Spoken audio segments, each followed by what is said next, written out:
नमस्कार, आप देख रहे हैं इंडिया न्यूज। आपके साथ मैं हूं निदा अहमद। देश में हर 24 घंटे में संक्रमितों का आंकड़ा और मौत की संख्या लगातार बढ़ती चली जा रही है। पिछले 24 घंटे में देश में रिकॉर्ड 4,01,993 नए केस सामने आए हैं, तो वहीं 3,523 मौतें रिकॉर्ड की गई हैं।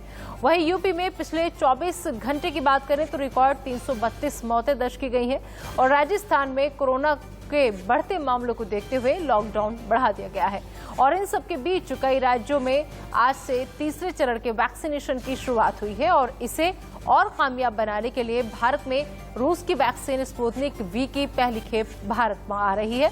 लेकिन वहीं दूसरी तरफ अमेरिका ने 4 मई तक अमेरिकी यात्रा पर रोक लगा दी है। तो 4 तस्वीरें आपको हम दिखा रहे हैं। इन तस्वीरों को आप देखिए और इन तस्वीरों के जरिए समझिए कि अभी फिलहाल हालात जो हैं वो क्या कह रहे हैं। इसके अलावा आपको बड़ी खबर भी बता दें कि 24 घंटे में 4,01,911 मामले सामने आए हैं। कोरोना से 3,523 लोगों की मौत हो चुकी है। बता दें कि महाराष्ट्र में 62,919 नए मामले सामने आए हैं, 828 की मौत हो चुकी है। यूपी में 34,372 नए केस सामने आए हैं, 332 की मौत हो चुकी है। कर्नाटक में 48,296 नए मामले सामने आए हैं और 270 की मौत हो चुकी है। तो 24 घंटे का ये आंकड़ा, जहां 4,01,911 नए मामले सामने आए हैं, 3,523 लोगों की मौत हो चुकी है। महाराष्ट्र में 62,919 नए मामले सामने आए हैं। और इस बीच मुंबई की मेयर किशोरी पेडनेकर का क्या कहना है, ये आपको सुनवाते हैं। पूरे देश में फेज 3 वैक्सीनेशन ड्राइव शुरू है। ऐसे कई राज्य हैं जो बताते हैं कि किल्लत है वैक्सीनेशन की, और उन्हीं में से एक महाराष्ट्र राज्य भी है जो वैक्सीनेशन ड्राइव सिर्फ टोकन के लिए आज शुरू कर रहा है, क्योंकि एक्चुअली में वैक्सीनेशन अवेलेबल नहीं है। नहीं, एक तो वैक्सीनेशन आज भी अपने को जो आ रहे वो इससे आ रहे हैं केंद्र से, और अपने को जैसा जैसा वैक्सीनेशन की उपलब्धता होगी वही हम करेंगे वैसे ही। और आज प्राथमिक स्वरूप से 1 मई का दिन है जो महाराष्ट्र में महाराष्ट्र दिन करके मनाया जाता है। तो आज प्राथमिक स्वरूप से जिसका कोविन ऐप पे रजिस्ट्रेशन हुआ है और उनको लघु मैसेज भी गया है, उनको ही वैक्सीनेशन होगा, उनका ही। मेरा रजिस्ट्रेशन नहीं हुआ है, मुझे मैसेज नहीं आया है और मैं चला गया, तो ऐसे अभी वैक्सीनेशन देंगे नहीं, क्योंकि ऐसी ही भीड़ बढ़ रही है। तो मुझे लगता है जिसके लिए हम ले रहे हैं, कोरोना से बाधित नहीं होने के लिए वैक्सीनेशन है, तो हम कोरोना का बाधित होने के लिए जाएंगे, तो मुझे लगता है हम खुद के ऊपर खुद अन्याय कर रहे हैं। ये बात सही है मैम। हम देखते हैं कि जगह जगह पे क्राउड बहुत बढ़ते जा रहा है। मैम, आज का आप थोड़ा सा हमें ग्राफ बताएं कि 5 सेंटर्स में खुले हैं, क्या टाइमिंग होना है और आगे फिर नॉर्मल जो वैक्सीनेशन ड्राइव है कैसे शुरू होगी? आज दोपहर 1 बजे से वो काम चालू होगा। 18 ईयर्स एंड 44 ईयर के लोगों के लिए हर एक सेंटर, जो मुंबई में 5 सेंटर बनाए हैं, एक नायर हॉस्पिटल है, एक ऊपर है, एक राजावाड़ी है, एक 7 हिल हॉस्पिटल है और जंबो बीकेसी, ऐसे 5 जगह में दोपहर 1 बजे के या 12 बजे से ये वैक्सीनेशन चालू होगा। जिसको और इस खबर पर ज्यादा बातचीत के लिए आइए सीधा रुक कर लेते हैं मुंबई का, जहां से हमारे संवाददाता उर्वशी इस वक्त हमारे साथ जुड़ चुके हैं। उर्वशी, जिस तरीके से हालात लगातार बेकाबू हो रहे हैं, फिलहाल अगर करंट सिचुएशन की बात करें तो वहां पर क्या स्थिति है और वैक्सीनेशन को लेकर के मुंबई कितनी तैयार आज से नजर आ रही है? देखिए, हम आपको बता दें कि अगर मुंबई और महाराष्ट्र की बात करें तो सबसे पहले क्योंकि वैक्सीनेशन की किल्लत है, वैक्सीनेशन उतनी अवेलेबल नहीं है जितनी होनी चाहिए, तो पहले ये बात बाहर आ रही थी कि कैसे 3 दिन जगह जगह पे वैक्सीनेशन नहीं होगा। पुणे में अगर हम देखें तो डिप्टी चीफ मिनिस्टर जो है अजीत पवार, उन्होंने बताया कि वैक्सीनेशन ड्राइव, क्योंकि वैक्सीनेशन डोसेजेस इतने अवेलेबल नहीं है, तो वैक्सीनेशन ड्राइव जो है फुल फ्लेजेडली नहीं होगा। वहीं अभी फिलहाल हम राजावाड़ी अस्पताल के बाहर हैं, जहाँ पे लोगों की लाइन लगी है। 200 लोगों को यहाँ पे बुलाया गया, उन 200 लोगों को मैसेजेस भेजे गए हैं और बहुत स्ट्रिक्टली कोविन एप्लीकेशन के द्वारा रजिस्ट्रेशन के थ्रू ही लोगों को यहाँ पे अलाउ किया जा रहा है। और वॉक इन वैक्सीनेशन ड्राइव जो एक चल रही थी पहले मुंबई में और महाराष्ट्र के कुछ जगहों पे, वो अभी 18+ वाले फेज में स्ट्रिक्टली अभी तक के लिए मना किया है बीएमसी ऑफिशियल्स ने। मतलब आप सिर्फ रजिस्ट्रेशन अगर करके आते हो और वॉक इन चले जाओगे तो अलाउड नहीं है। आपका अपॉइंटमेंट होना बहुत जरूरी है, आपका वेन्यू ऑफ सेंटर होना बहुत जरूरी है। ठीक है, बहुत बहुत शुक्रिया इस तमाम जानकारी के लिए आपका। आप अपना भी बेहद ख्याल रखें, क्योंकि ऐसे वक्त में मजबूरी है, बाहर निकलना है, लोगों तक खबरें पहुंचानी है, लेकिन अपना भी बहुत ख्याल रखें।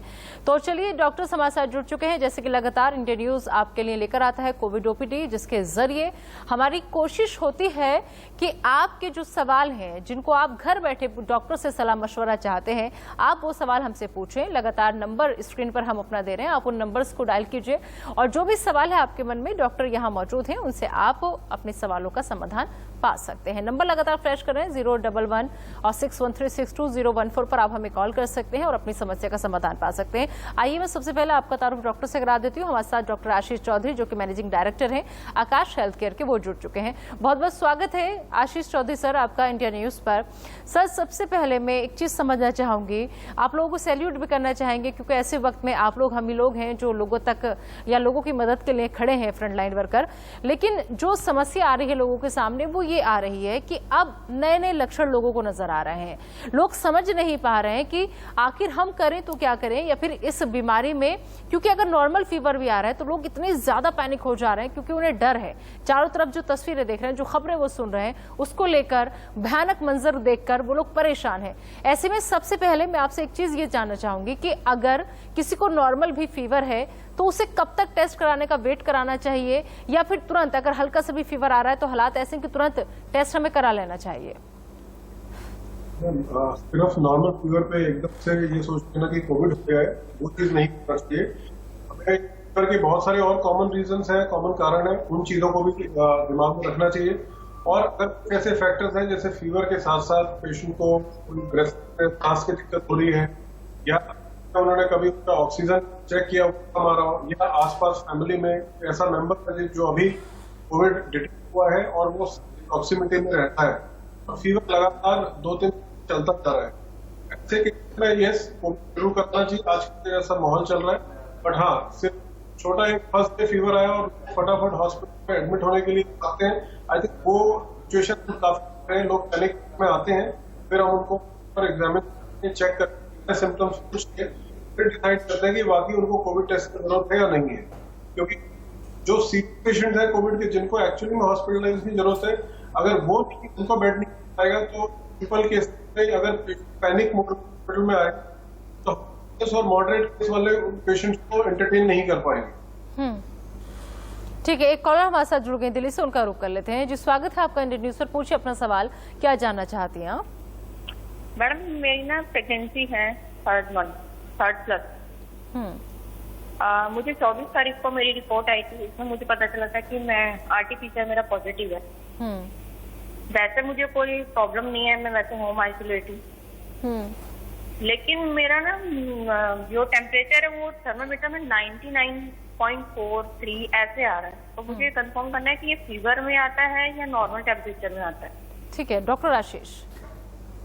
तो ये हल्का बुखार जो आपको आ रही है उस कोविड पॉजिटिविटी की वजह से आ सकता है, और अच्छी बात यह है कि और कुछ सिम्टम नहीं, तो उम्मीद है कि नेक्स्ट 5 डेज में ग्रेजुअली ये फीवर जो फीवर है ये भी अनरिकॉर्डेबल हो जाएगा।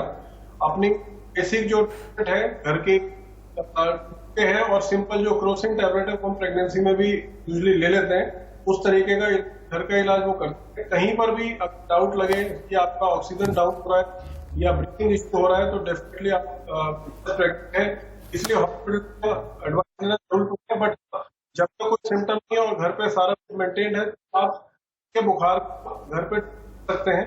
कोई भी सिम्टम आता है तो आप तरफ एक सलाह लीजिए। जी, तो उम्मीद है कि आपको आपके सवाल का जवाब मिल गया होगा। देश दुनिया के मशहूर डॉक्टर सिर्फ इंडिया न्यूज़ पर आपको मिलेंगे। आपके मन में भी कोई अगर सवाल है, जो हमारा ये भी शो देख रहे हैं, तो आप दिए गए नंबर्स पर हमें कॉल कर सकते हैं और आपके मन में जो भी सवाल है उसका जवाब आप ले सकते हैं। क्योंकि ऐसे वक्त में हम समझ सकते हैं कि मुश्किल वक्त है, अस्पताल जाना हर किसी के लिए आसान नहीं है। तो लिहाजा आपकी परेशानी को समझते हुए इंडिया न्यूज़ रोजाना कोविड ओपीडी लेकर आता है आपके लिए, डॉक्टर्स का पैनल बिठाता है ताकि आप घर बैठे सलाह मशवरा डॉक्टर से ले पाएं। तो हमारे साथ लगातार डॉक्टर आशीष चौधरी जुड़े हुए हैं, उनका एक बार फिर से रुख कर लेते हैं। सर, ऐसे वक्त में कि जब वैक्सीनेशन की बात हो रही है कि आज से 18+ के लोगों को भी टीकाकरण जो है वो हो जाएगा, क्या लग रहा है सर, ये जो वैक्सीनेशन की बात है, एक डॉक्टर होने के नाते आप इसे कैसे देख रहे हैं वैक्सीनेशन को? क्या इससे वाकई में कोविड जो है वो पूरा खत्म हो जाएगा, या फिर अगर वैक्सीनेशन के बाद कोविड होगा भी, कोरोना होगा भी, तो उसका असर कम होगा? ये तो हमने उन सारे हेल्थ वर्कर्स में देखा जिन्होंने दोनों प्रॉपर लगवाई, टाइम तक इतना एक्सपोजर नए पेशेंट्स का होगा। कुछ डॉक्टर्स और नर्सिंग स्टाफ को हल्का बहुत बुखार भी हुआ, पर वो बहुत ही जल्दी रिकवर कर गए। तो कहीं वैक्सीन का फायदा तो हमें नजर आ रहा है, और बहुत सारे लोगों ने अपनी एंटीबॉडी भी चेक कराई तो वो काफी एंटीबॉडी पाई गई, जिससे प्रोटेक्टिव एक्शन एक हो रहा है। बिल्कुल। कुछ ऑडियो में दिक्कत है, डॉक्टर से आगे जुड़ने की कोशिश करेंगे, लेकिन आइए इस बीच आपको हम बता दें कि पिछले 10 दिन में केस जो है वो कितने आए हैं। दरअसल केस 3 लाख के पार पहुंचे पिछले 10 दिन में। 21 अप्रैल को ये आंकड़ा आता है 3,15,000 का। 22 अप्रैल को ये बढ़कर हो जाते हैं 3,32,000। वहीं 23 अप्रैल को 3,45,000 मामले सामने आते हैं और 24 अप्रैल को यह आंकड़ा बढ़कर होता है 3,48,000। 25 तारीख को 3,54,000 मामले सामने आते हैं और 26 अप्रैल को थोड़ी कमी देखी गई, 3,19,000 मामले सामने आए। लेकिन 27 अप्रैल को यह आंकड़ा बढ़कर 3,62,000 पहुंच गया। 28 अप्रैल को 3,79,000। 29 अप्रैल आते आते 3,86,000 पर हम पहुंच गए और 30 अप्रैल को यह आंकड़ा हो जाता है 4,01,000, जिसके आज हम बात कर रहे हैं कि 4 लाख के पार आंकड़ा पहुंच चुका है। तो 10 दिन में आपने देखा कि जो ग्राफ था वो कैसे धीरे धीरे धीरे धीरे ऊपर होता चला गया और आज केस जो है 4 लाख के पार आ चुके हैं। तो ये 10 दिन का ग्राफ है जो आपको हम समझा रहे हैं कि पिछले 10 दिन में कैसे केस सामने आए भारत के अंदर। तो सवाल यही है कि लगातार केस जो है वो बढ़ते चले जा रहे हैं, 4 लाख के पार आंकड़ा पहुंच चुका है। ऐसे में आपको बता दें कि आखिर इस मुसीबत से निजात कैसे मिलेगी। अस्पताल जो है वो भरे हुए हैं, लोग परेशान हैं। अब 20 की तबाही 21 में भी जारी है। ऐसा हम क्यों कह रहे हैं? क्योंकि दिल्ली के ये कुछ ग्राफिक्स आपको हम दिखा रहे हैं कि मार्च के महीने में मामले 120 आते हैं और फिर आप देखिए 2021 में मार्च के महीने में ये मामले आते हैं 23,141। ये 20 और 21 का आंकड़ा हम आपको समझा रहे हैं। आप देखिए, इसके अलावा आपको बता दें कि मार्च 2020 में जो लगातार मौतें हुई हैं उनका भी आंकड़ा आप देखिए। 2 लोगों की सिर्फ पिछले साल 2020 में मार्च में मौत हुई थी दिल्ली के अंदर, लेकिन अब मार्च में 117 लोगों की मौत हुई है 2021 के अंदर। तो साल 2020 और 21 में कैसे आंकड़े बढ़े, कैसे सामने आए, वो आपको हम समझा रहे हैं। मार्च में अगर आप देखेंगे तो मार्च में ये आंकड़ा था महज 3,395 का जब दिल्ली में केस सामने आए थे। अप्रैल में ये आंकड़े बढ़कर आज हो चुके हैं साल 2021 में 4,86,903। तो लगातार डॉक्टर हमारे साथ जुड़े हुए हैं, आइए एक बार उनका फिर से हम रुख कर लेते हैं। डॉक्टर आशीष, मैं आपसे समझने की कोशिश कर रही थी सर, जो वैक्सीन की बात हो रही है, वैक्सीनेशन की बात हो रही है, ये कितना कारगर साबित होगी? हमने जब ये स्पेशली जब हेल्थ केयर वर्कर्स को वैक्सीन लगा कोविड लास्ट ईयर कोविड के बाद, और इस बार जब वो पेशेंट्स ट्रीट कर रहे हैं तो काफी सारे डॉक्टर्स में कुछ माइल्ड सिम्टम्स देखे गए जो कि पिछली बार की तरह थे, बट इस बार उनकी रिकवरी बहुत फास्ट थी या बिल्कुल भी सिम्टम नहीं आए। तो डेफिनेटली वैक्सीनेशन का फायदा तो बहुत नजर आ रहा है। और अब जो ये नया स्टेप 3rd फेज में जो वैक्सीन शुरू हो रहा है 18+ के लिए, आई थिंक इससे बहुत एडवांटेज होगा, बिकॉज इस बार हमने कोविड-2 में बहुत सारे यंग पेशेंट्स देखे जो बिकॉज ऑफ दी प्रोटोकॉल पिछली बार वैक्सीनेट नहीं हो पाए, उनको इस बार काफी सीवियर कोविड डिजीज हुई है। तो ये रिक्वेस्ट सिर्फ गवर्नमेंट को ये है कि जितना जल्दी से जल्दी ज्यादा से ज्यादा लोगों को ये वैक्सीनेशन मिले, बिकॉज इसका प्रोटेक्शन बीमारी से बहुत ज्यादा है। और हमने अपने हेल्थ केयर वर्कर्स, अपने कोलीग्स में ये अपने सामने देखा है कि वैक्सीन से उनको बहुत प्रोटेक्शन मिला है। ठीक है, एक कॉलर हमारे साथ जुड़ गए, उनका रुख कर लेते हैं। स्वागत है आपका, पूछिए अपना सवाल, क्या जानना चाहते हैं आप? हेलो नागपाल जी, आप तक आवाज पहुंच रही है तो अपना सवाल पूछें।